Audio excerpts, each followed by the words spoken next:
What's going on, guys? This is John Zakari, and yesterday was the grand return of the Nintendo Direct. It's been months since we last got an update from the Big N, and gamers have been burning to know what's in store for the future. But after the months of silence, did this Direct deliver? Let's take a look.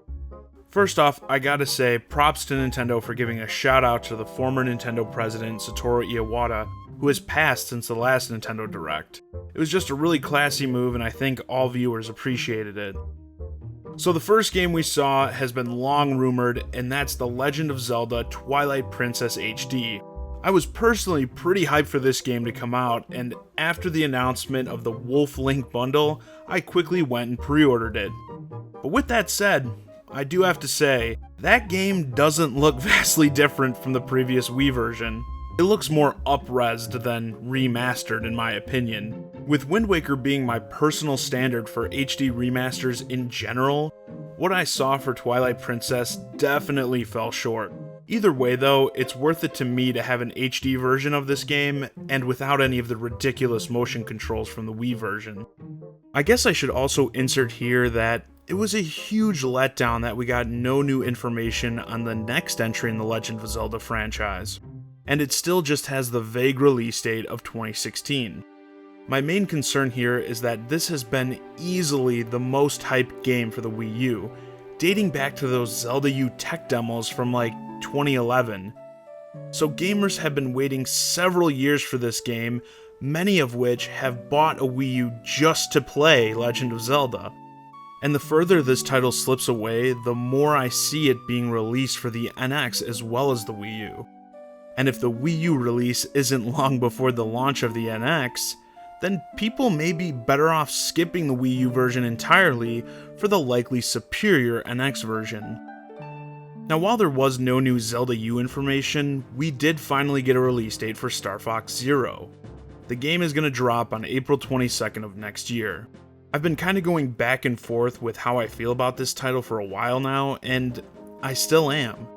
We only saw a bit of new gameplay for it in this Direct, and I think it looks good, just not great. I may have set my expectations too high, but I expected more than what I've seen so far. And with the game not coming until late April, I'm a bit on the fence about picking it up at all. Please Nintendo, prove me wrong with this one. Splatoon is getting a slew of new items, weapons, and stages, with much of them already out now. The point that Splatoon's add-ons continue to be completely free was hammered home several times during this announcement, and rightfully so. It's been quite impressive that Nintendo has supplied players with so much free content in this game, while other developers would definitely have looked to nickel and dime players at every turn. It was mentioned though that new updates for this game are only planned through January. But I do believe that players are already getting more than their money's worth with this title.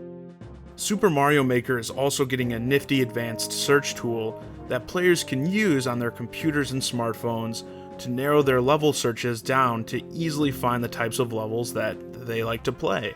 And they can even add them to their Mario Maker Favorites tab to play later. As someone who's played quite a bit of Mario Maker, small add-ons like this and the previously released checkpoint feature can go a long way in making this title more enjoyable. I'll definitely be using this. And then we have Animal Crossing Amiibo Festival. Man, ever since this game was announced, I have to say, I don't get it. Like, it just doesn't look like fun to me. This new video showed off different characters and modes that you can play by use of Amiibo and Amiibo cards.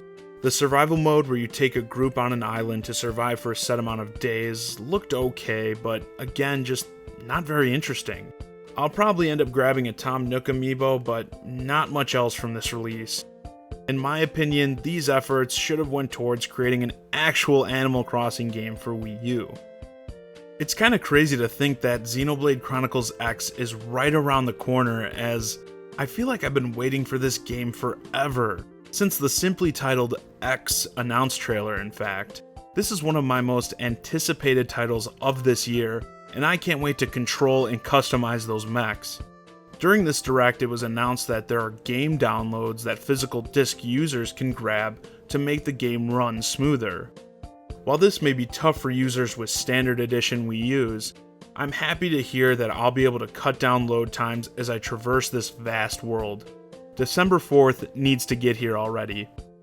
And the JRPG goodness continued on the 3DS side of things in a big way. We saw some gameplay for Final Fantasy Explorers, which allows 4 people to team up MMO style on the 3DS to tackle over 100 missions, acquiring weapons and gear along the way, with some of that being directly inspired by classic Final Fantasy characters. And if that's not enough, you can even play as these characters through the trance ability. And it was also finally confirmed that Dragon Quest VII and 8 on 3DS will be coming to the West, and both are due out next year. With Fire Emblem Awakening being one of my favorite RPGs ever, I've long been waiting to not just get my hands on the next Fire Emblem game, but learning how I'd get my hands on it. The next entry in the Fire Emblem series, Fates, goes about its release in a unique way. Essentially, there are 2 different games representing 2 different paths for your character, Birthright and Conquest. Each game retails for $40, but once you buy one, you can purchase the other from the eShop at a reduced price of $20. And after the release of these titles, a third path called Revelations will be available as an in-game download for either version. Yeah, there's a lot of buying going on here, and many have claimed that it's a ripoff to have to pay more to get the complete story. But I actually think the value is adequate here. Each game is a complete story in itself, beginning to end, and both are totally unique. This isn't like a game with 2 paths that are mildly different. Plus, Fire Emblem games always offer tons of hours in gameplay, so even if you choose to just buy one of these games, I think you'll be satisfied. Personally, I've chosen to go down the path of getting the special edition that includes everything. I already pre-ordered this through Best Buy with Gamers Club Unlocked, where with that discount, it all costs just $63 and change. At that price point for all 3 stories, I couldn't resist. Yeah, if you're not buying your games with Gamers Club at Best Buy, you're doing something wrong. In typical Nintendo fashion, we got one more surprise when the Direct ended. Cloud from Final Fantasy VII is joining the fight in Super Smash Bros. Now I gotta admit, this really did nothing for me. I've only played a handful of Final Fantasy games, and 7 is not one of them. A cardinal sin, I know. But I'm also not hating on this announcement like some are. I get that Cloud is a fan favorite from what is considered by many to be the pinnacle of the Final Fantasy series. And it is cool that players will be able to have Cloud and Link square off in a game.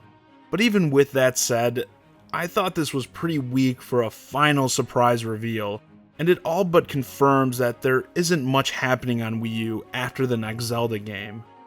I'm not saying I'm surprised by that, but it would have been nice to have something else to look forward to. I was glad to see that there's going to be a Smash broadcast coming next month though, because hopefully that means we'll be getting Nintendo updates more regularly going forward. Overall, this Nintendo Direct wasn't anything special, but it's kind of what I've come to expect. After the incredibly lackluster E3 Nintendo Direct this past summer, I'd consider this to be an improvement. Sure, there wasn't much in terms of new announcements, but I got a good amount of new info on games that I'm already interested in. Well, that's a wrap for this video. Make sure to let me know your thoughts on this Nintendo Direct in the comments. If you enjoyed the video, subscribe to my channel now, and you can say you were a subscriber before it was cool. As always, I'm John Zakari, and thanks for watching.